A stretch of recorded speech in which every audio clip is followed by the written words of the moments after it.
Hello, everybody, and welcome back to Marvelous Marauders. Last month, we broke down how we would do the HBO series for Season 1 of Harry Potter and the Sorcerer's Stone. This week, we're going to be doing Season 2, Harry Potter and the Chamber of Secrets. The same idea kind of still stands. A 10-episode season will explore what should be expanded, what deserves more attention, and how this adaptation could bring fresh depth to the story. But before we jump in, let's jump to some of the big questions that are probably looming in your mind right now. Casting. Now, I know a lot of people are wondering about my thoughts on the casting right now. I will let you know, once all the casting is out, I will record a video and give my opinions on all of the new cast. As of recording this, all we have are 3 partially confirmed casting. We have Dumbledore, McGonagall, and Snape. So once we actually get the full cast of if there's any big stars besides like John Lithgow, then we will probably do a big video talking about the cast and my thoughts and what I expect. But I will tell you, I'm not going to really tell you anything negative about any of the cast. It's mostly going to be positive and what I should expect from them more than what my thoughts are on how they look. Because we're going for authenticity and good performance over what they look like. Because we can't do a carbon copy of the movies, because then what's the point? Now, with that said, the one casting opinion that I know a lot of people really want for Chamber of Secrets is Tom Felton playing Lucius Malfoy. I've seen this everywhere. And I get it. He played Draco. He'd probably do a good Lucius. It's not a big role, and one of the things that I've always said is if you bring back the original cast, I don't want them back as larger roles. I would like them as smaller roles that are kind of just, hey, look, here's this character. You know him. Yep. All right, we're going to move on now. Because that was then, this is now. So, like, Lucius is a small enough role. Yeah, he plays a bigger role in the later movies. Or the later books, movies, whatever. But, in the end, Lucius isn't that big of a role, and I can get behind Tom Felton. He's still really big in the Harry Potter scene, so now with that out of the way, let's get into how I'd structure Chamber of Secrets for HBO Max. Episode 1 is going to cover the first 2 chapters, The Worst Birthday and Dobby's Warning. These are a little bit shorter, but it's a good introduction and allows us to probably do a little bit of like a previous on, like, you know, Harry talking to himself. Oh, I haven't heard from Ron in a while. Like maybe talking to Hedwig.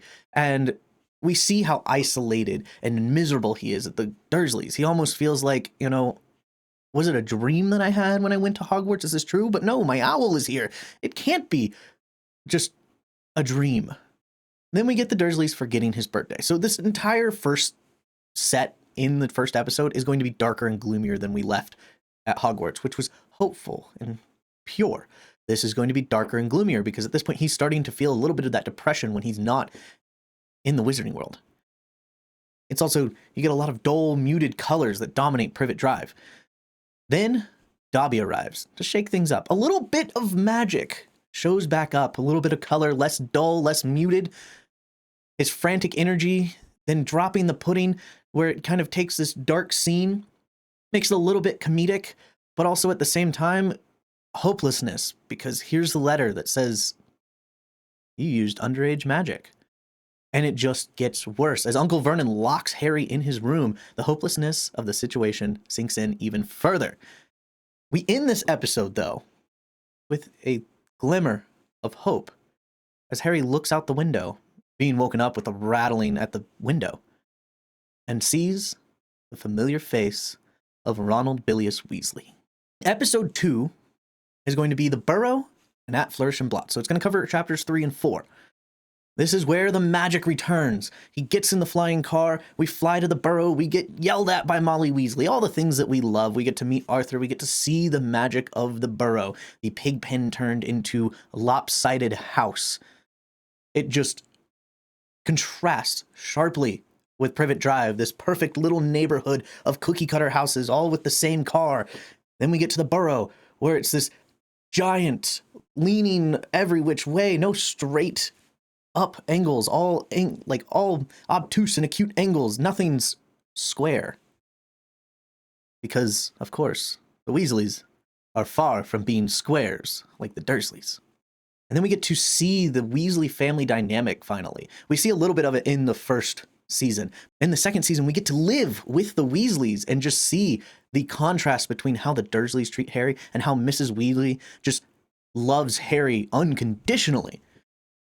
We also get a little bit more introduction with Ginny, because Ginny is the main character of this whole season, really, as the unexpected villain, per se. But we also get a little bit of sketchiness with Percy. Like, one of the things in Chamber of Secrets book that isn't shown in the movie is it kind of aims Percy as potential to be the villain. He's very comparative to Tom Riddle when we meet him. It's like, hey, look, a prefect who just wants to do right by his school. That sounds like Percy. What if Percy's doing the attacks? Especially, like, as it gets further in, and he's starting to be more sketchy, and then Ginny's running away, and it's like, what? What's going on with Percy? So we'll build that up a little bit more, too. Then we finally get the trip to Diagon Alley. Well, once Harry gets to Diagon Alley, because we are going to make a quick pit stop at Borgin and Burke's and Nocturne Alley, where we'll see a little bit more of what happens, maybe see Draco getting his Hand of Glory, which even in the books, it talks about the Hand of Glory, and then we never hear about it again until the 6th book, where it's like, oh yeah, no, Draco has the Hand of Glory. And it's like, did they buy that? I don't remember it being bought. It was just brought up in the 2nd book, and then all of a sudden it's like, hey, he's actually got one. And it apparently works with Peruvian Instant Darkness powder. But then we get to Flourish and Ballots finally, and we have the first scene with Lockhart. It's just a very brief taste because he's not the main focal point at this point. The main focal point is Lucius Malfoy.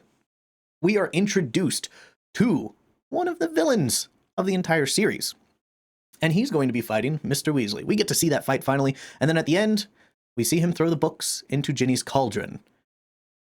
But when he took one, now there's 2. Nothing. Maybe he actually took 2. We didn't really notice. Then we get to episode 3. We're still living with the Weasleys, but we're getting ready for school. So this is going to cover chapters 5 and 6, the Whomping Willow, and finally, Gilderoy Lockhart. Somehow he can smile while talking. Of course, we're going to see the scene where they try to get into the train station and are blocked, and eventually decide to take the flying car. It's going to be a little bit quicker. It's not going to be as long as it is in the book, just because we don't really need to see them just sitting in a car for 20 minutes. It's fine. We'll have maybe some fun scenes if we want to put some action of them chasing the car, but really, it's just going to be them in the car having fun, and then maybe a cut to them just, oh, we need to get to school. It's so hot in this car. And then the car finally giving out, crashing into the Whomping Willow, the Whomping Willow beating them up, and then them getting berated by Snape. And then Harry outsmarting Professor McGonagall.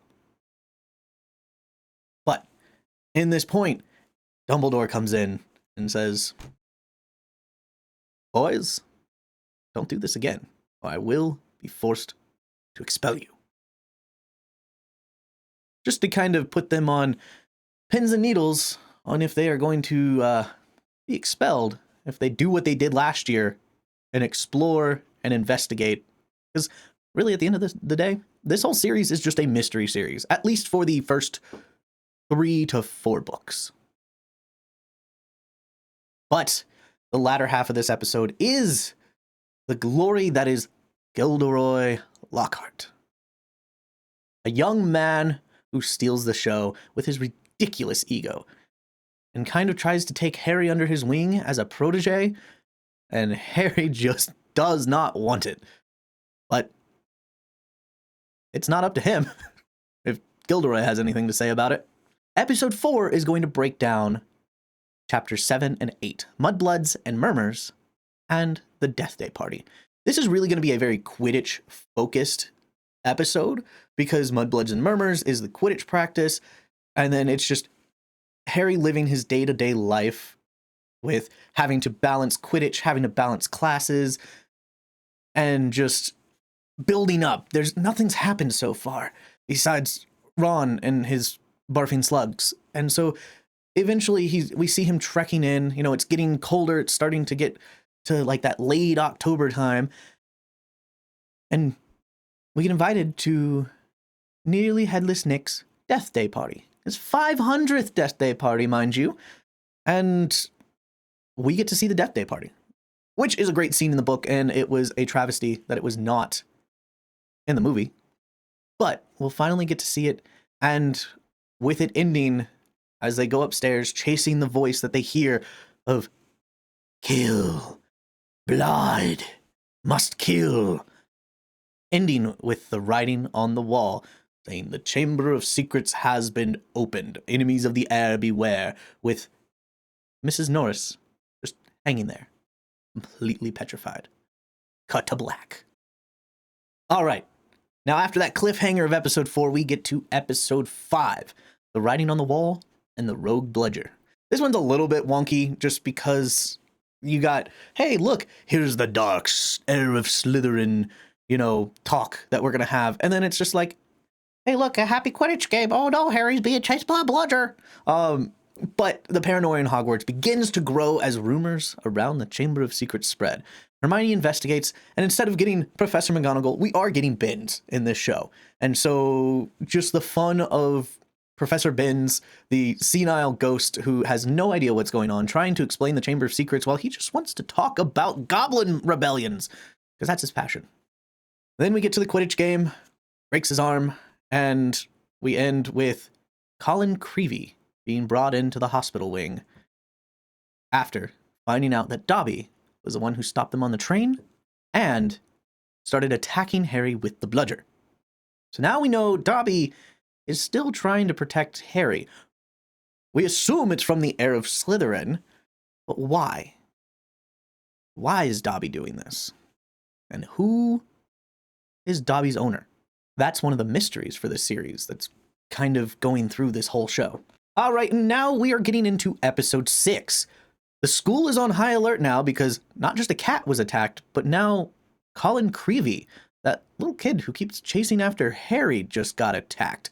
So this is going to cover the dueling club and the polyjuice potion. So this is really about who is the heir of Slytherin. We really need to find out because, a lot of people are starting to think that it's Harry. We kind of get that hint in the last episode that people are wondering if it's Harry who's the heir of Slytherin, because the last time we see Colin, he's like, hey, people are saying that you're the...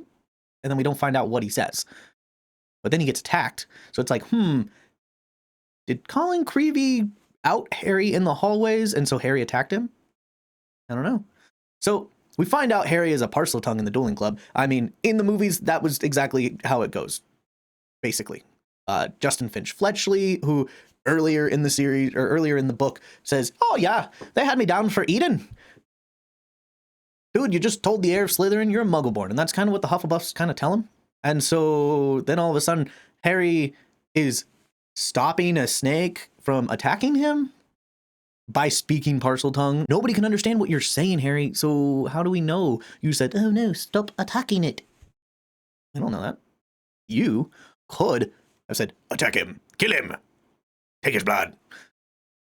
Anyway, so meanwhile, while the dueling club is going on and people are getting attacked, Harry, Ron, and Hermione check out a book of most potent potions to be able to make polyjuice potion. So we have a little bit of a high intensity scene. Hermione sneaking in and getting some boomslang skin, and while Harry throws a firework in a cauldron and it explodes and everybody's face explodes, and it's just chaotic and stressful, and you're like, oh, Hermione, get what you need, don't get caught. And then we end the episode with Harry and Ron changing into Crabbe and Goyle, Hermione being like, oh, go without me. They go to the Slytherin common room, talk to Malfoy, find out Malfoy's like, I don't know who the hell heir of Slytherin is. I wish I did, but Dad won't tell me. And so we end the episode with Harry and Ron opening up the bathroom stall, and Hermione is a cat. Then we get to episode 7, The Very Secret Diary and Cornelius Fudge. We're starting to get all the clues of who is the villain. We find Riddle's diary in the girls' bathroom, and then we get to see the flashback of young Riddle and young Dumbledore. Now, this is a very pertinent moment in this series, and I think it's going to weigh a lot on how the future of this series is going to go with this flashback scene. It doesn't seem like a big deal, but what really matters is Dumbledore's casting here and Tom Riddle's casting. Because are we just going to do a de-aged John Lithgow as Dumbledore, or are we going to cast a younger version? Because we do see both of these characters in the 6th movie, 6th book, 6th season. Are we going to keep the same characters? Are we going to film those scenes with these people? Because we do see that Tom Riddle around the same age later on with Slughorn's memory. So if we film all those scenes together, they'll look the same, and we won't have to recast a kid who looks completely different and a lot younger than the one we see out of the diary. Plus, are we going to do a younger version of Dumbledore who's cast by a different person who kind of looks like a younger John Lithgow, or are we just going to put a little bit of color in his hair? So then it's like, so Fantastic Beast, he goes from Jude Law to super old dude in like 10 years. You get the Star Wars problem with Ben Kenobi. But still, the ending ends with finding out Hagrid may have opened the Chamber of Secrets, and then Hermione realizes the connections with Harry and the Chamber of Secrets, and then gets petrified before she can pass on the information. And then we get to meet Cornelius Fudge and Lucius Malfoy once again, taking Hagrid to Prisoner of Azkaban, and also taking Dumbledore away from the school, where Hagrid says, "Mind you, there'll be killings next if you take Dumbledore away from this school." Let's hope we don't get that. But we now are kind of wondering, because now, as Hagrid left, he said, "If you want to know anything, follow the spiders." What does that mean, Hagrid? Why are we following the spiders? Ron doesn't like spiders. Guess we'll find out next episode. Episode 8 is just going to be Aragog. This is going to be a very horror-driven episode. We're going to have shaky cam, hiding behind tree scenes, and it's just going to be our trip through the Forbidden Forest to where we meet Aragog. And then he tells the story from his perspective. We heard Tom Riddle's end of the story, but then we hear Aragog's, with it culminating in a chase scene out of the forest by Aragog's children. Now, this is going to be a scary episode, because, as we already know, there are a lot of people who are Harry Potter fans who are also afraid of spiders. So much so that they had to put an arachnophobia mode in Hogwarts Legacy because people were afraid of spiders and didn't like playing those scenes. And there were so many spider battles in that game, but that is beside the point. We'll talk about Hogwarts Legacy way later in the series. So the spider chase sequence is going to be heart-pounding. And then the Fort Anglia saves the day, gets them out of there. Then they realize who might have been killed the last time the Chamber of Secrets was open. So now it's them trying to get to where Moaning Myrtle is, with all of the teachers on high alert. Who else but Gilderoy Lockhart is going to let the boys slip through his fingers? Because, of course, Hagrid's been caught. There is no heir of Slytherin. No more attacks are going to happen. Just you wait. We're going to unpetrify all of the students, and what they're going to say is, Hagrid did it. I knew it. They escape just to run into McGonagall. So then they have to make an excuse that they just want to go see Hermione. They miss her. And in that, they find that Hermione is clutching a piece of paper that says it's a basilisk. And she also answers the question of how it's getting around the school and nobody can see it. The pipes. But we'll have to talk about how a bloody great snake can get through such tiny pipes in the walls a little bit later. So, as we figure it out, and Harry and Ron are like, all right, let's go tell the teachers. We know where the Chamber of Secrets entrance most likely is. We also know what it is in the Chamber of Secrets. We got all the information. We can free Hagrid, bring Dumbledore back, and take down the heir of Slytherin. Well, a student has been taken into the chamber itself, where her body will die and decay forever. With the last words of this episode being, who was taken into the chamber, Professor? Ginny Weasley. Then we cut to Ron and have a look of shock and terror on his face, and then cut to black. The next episode, episode 9, The Chamber of Secrets, the titular chapter, the big adventure. We know all the information. And apparently Lockhart may too. So let's go to Lockhart and see if he can help. But Lockhart is trying to run away. So Harry and Ron go, you ain't running away. We're going to take you with us because we need adult supervision. We're children. They find the entrance to the Chamber of Secrets just behind a sink. They get down there just for Lockhart to trick them and steal Ron's wand, the broken one, for his memory charm to backfire. We find out what Gilderoy Lockhart really is, a fraud. He didn't do any of those things in his book. Do you think they would sell half as well if the other wizards who did those things were in the books? One of them had a hair lip. Anyway, we end up getting to the Chamber of Secrets. And like the first season, where we have the reveal of Quirrell turning around at the end of the episode, this time, Tom Riddle from the diary from 50 years ago. Why do you look the same? We get into episode 10, The Heir of Slytherin and Dobby's Reward. This is going to be the final battle. The episode where Harry fights the basilisk and finds out what is going on. But we don't really get to find out fully what is going on about the diary until much, much later. But Harry dramatically pulls the sword of Gryffindor out of the sorting hat, and with Fox alongside him, is able to defeat the basilisk. But he is a little bit too slow, getting stabbed in the arm by the basilisk fang. As he starts to fade and Tom Riddle comes into more clear detail, Fox starts to cry.